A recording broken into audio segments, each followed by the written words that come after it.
so welcome back. I'm Kim and this is my beautiful best friend Tiff. Hello. If this is the first time that you're joining us, welcome. This is called Nursessities, where we talk and share more about our own personal nursing experiences. We've both been staff nurses for slightly over a year now, so yeah, we're still pretty new and like just, going through the life that is a Singapore staff nurse.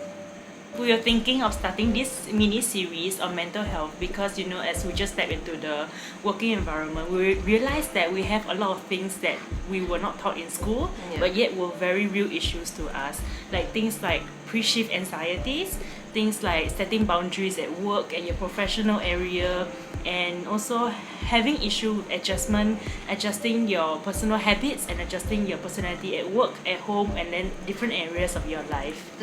So today we'll be talking about anxiety. Yeah. Today we'll be talking about anxiety, particularly pre-shift anxiety. I think that's something that all of us kind of slightly experienced when we were students, but like I remember I could still sleep well, like everything was okay, but I think it became a really real issue once I actually started work. How about you? Yeah, I agree. I like to call it anticipatory anxiety. Like it's a very real fear that I have before and sometimes after shift. Yeah, but when I was a student, I think I was coping well or better with it because I had my preceptor. So I always knew that even if I do something wrong, there's always someone there who will so-called like fix my issues for me. And I was never like 100% accountability for my actions up until I was a full-fledged staff nurse. Yep, okay. Yeah, so for me also, like, I mean, it's gotten a lot better now, but with, of course, a lot of help from melatonin, sleeping tablets, yeah. But then, I think, like, at the start, it was so bad. I remember I would reach work almost like 1.5 hours early because I just want to make sure I'm extra prepared, and especially at the start, like, there's so many things that you're not really sure about and you feel so incompetent that you want to, like, put in the extra effort to make up for it. Yeah, and because of that, like you have like shorter sleeping time, shorter rest time in between your shifts. You're always just so like anxious and like especially if I have sicker patients or I don't know who I'm taking care of that shift, like I cannot sleep at all. Even when like after work, I'm just like thinking like, okay, next day what do I need to do? I'm gonna go to work and it's gonna be like this. And sometimes it's to the point where like I dream about it also. I know, right? That is a real thing. I dream about work. I wake up like living out my dream. How about you tell me your worst experience when you had a pre-shift anxiety? Like when I was new, like I remember there were many times in my shift where I felt very overwhelmed. Like there's just this huge sensation of like feeling very overwhelmed that I cannot breathe. Like a panic attack? Yeah. So like I would really have to like take a chair and sit down. Then I have to like take deep breaths and then after that I'm like, okay, I'm okay. Yeah, but at that point in time I just like, whoa, like how come like I feel bad? I didn't know how to describe it. Then looking back actually I realized like actually I think it was a panic attack. Was there like any trigger or any pattern before you like have all these like? I think it's always just naturally being anxious before you go to work already. Then when you go to work, like people pass report to you and suddenly you're just like, whoa, there's so many things I have to do. It's like pa.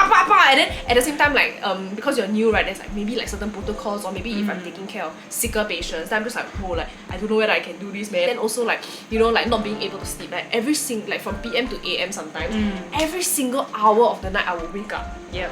Like I wake up at like 1 o'clock, like, oh okay, go back to sleep. 2 o'clock. It sounds so angry, man, but like I remember it was really, really very, very bad. Yeah. Yes. So I felt very stressed at that point in time because my body personally is very affected by how much I sleep and rest.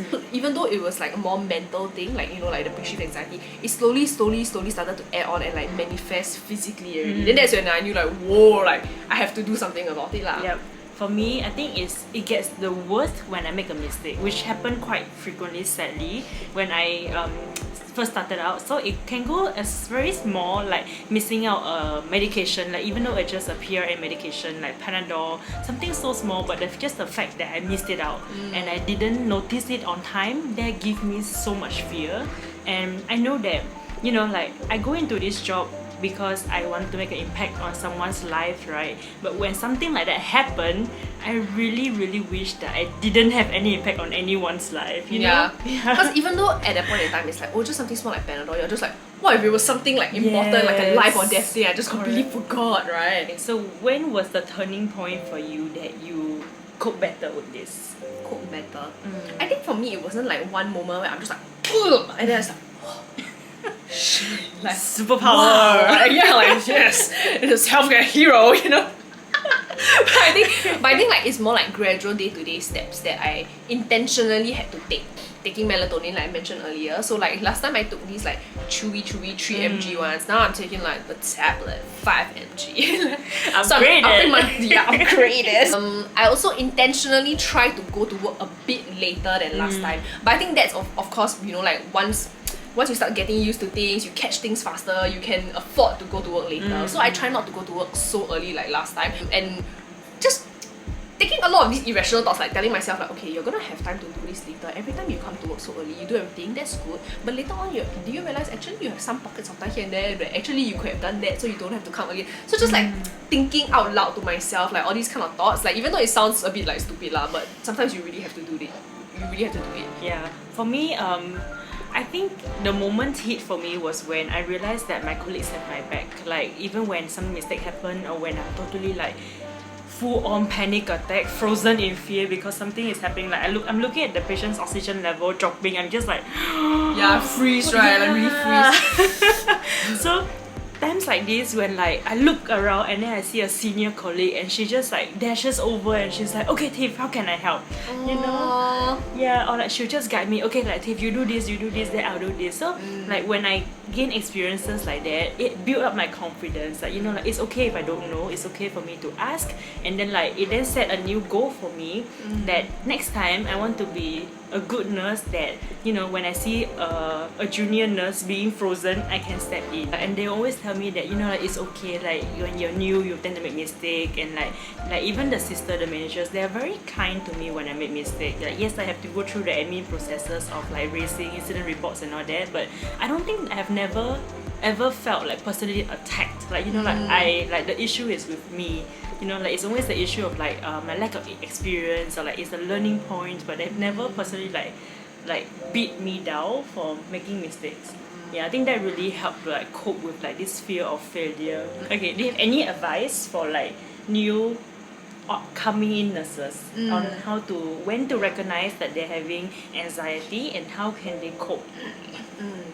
I think it's very important to talk to people about it. I think it really can be a very lonely journey when you're going through all of this by yourself, and like the dread that you feel like going to work, right, is like 10 times worse when you're not like processing it with people. So I think a lot of us realized that we were all going through the same thing. Like when we started, you know, like, hey, oh my gosh, like I feel very stressed when before I go to work, I can't sleep. And then I was like, hey, you know the Spider-Man me, like, oh yeah, same man. And once I started talking to my colleagues about it also, a lot of them were telling me like, actually, you know, it's been like 4 years and I still can't sleep. I'm like, oh no, I don't know how to feel about that, but like, you know, like at least you can like relate to each other, like share which melatonin tablets you take. Sometimes when I'm picking medicine, like on Omnitel and stuff, right, then yeah, I'll just be like playing my favorite like K-pop songs, or you know, my Jesus music. I'm like, yeah, then, like I realized that puts me in a much better mood, like when I actually start work. And taking ownership of how you feel at work. I don't know how to describe it, but it's like, you know, you can go to work and you just like feel very like, oh, like I hate it here, you know, like, and then you just like, then, but I realized like, okay, like for example, one thing that I like to do is like, I always like to bring snacks, like, you know, like buy stuff for people to eat, shifting that mindset a bit. But you know, I don't know how to describe it. It's like you take ownership of it. It's just like, well, I'm here for I don't know how long, so like might as well make the most out of it, I guess, and try to like change that environment or culture, more of taking ownership of like your role at your ward. I realized those are things that have helped me be like, you know, like the mindset is more like, this is like, I'm an asset here. So it's you like know what I mean? controlling what you can in the environment and like making it a better environment for yourself. Correct. I think for me, like I have come to realize that it's not just like nursing juniors that I need to look out for. Like this anxiety thing is a widespread thing that happened to all healthcare workers, like pharmacist friends, PT friends, OT friends, doctor friends. Doctors. Yes, all of us are just really anxious little beans when we come to work. So like even though like at work, right, sometimes the other allied health workers, sometimes like we do feel frustration towards them because we're trying to coordinate like a care plan for patients, and when it comes to complex care plans, or if someone failed to miss out something, then sometimes we feel frustrated with them. But then it's just like taking that mental note to remember that everyone is here, everyone is struggling, we are just trying our best and just be nicer to each other. Yeah. It's something similar to like actively making a better environment for myself and for the people around me.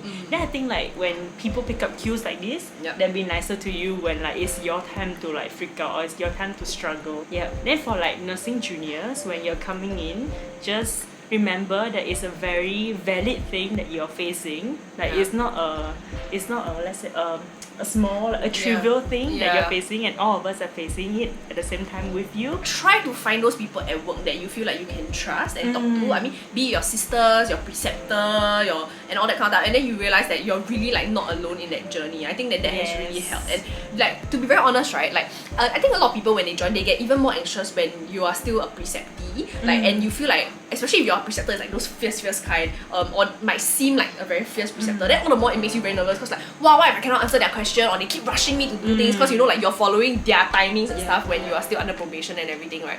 But one thing I realized, right, is last time I also thought one of my preceptors very fierce, very scary. I would always be very stressed whenever I'm like placed with her. But then once I started to text her, like, you know, after shift I'll just text her and be like, hey, like, thank you so much, because I mean in general I'm a very sentimental, like, nice person. Okay, but anyway, so I always like to like text people and like thank them and stuff, right? So I realized once I texted her, then she started like being a bit more like vulnerable with me and sharing me, be like, hey, it's okay, you know, like it's important that like I train you like that now, because one, you're expected to become even better than me, you know, like, so that's why I keep pushing you, like, you need to understand, like, that's why I want you to be better than me. So like once you actually start to be more vulnerable and open to people, then the same thing, like, it's reciprocated, and then you're just like, huh, that actually, like, I remember like once I had that talk with her and stuff, I realized like when I'm with her, right, I'm not as anxious because I understand where she's coming from, and like she's also just like, it's okay because I know like what Kim's learning attitude is like, and then we are both like just nicer to each other in general. Thanks so much for listening to us talk about anxiety. We're not trying to make light of the issue, but I think we're just people that like to make jokes and make it light. Cope with humor. Yeah, we cope with humor. So process it and cope through humor. Yeah, so please don't take offense. Thank you so much to Tiff for lending me her house to film every time. If there's any like suggestions on like what other videos we can do next, or any topics that, you know, we can focus on also, like, do let us know. Yes. Yes. Hope to hear from you soon. Bye. Bye.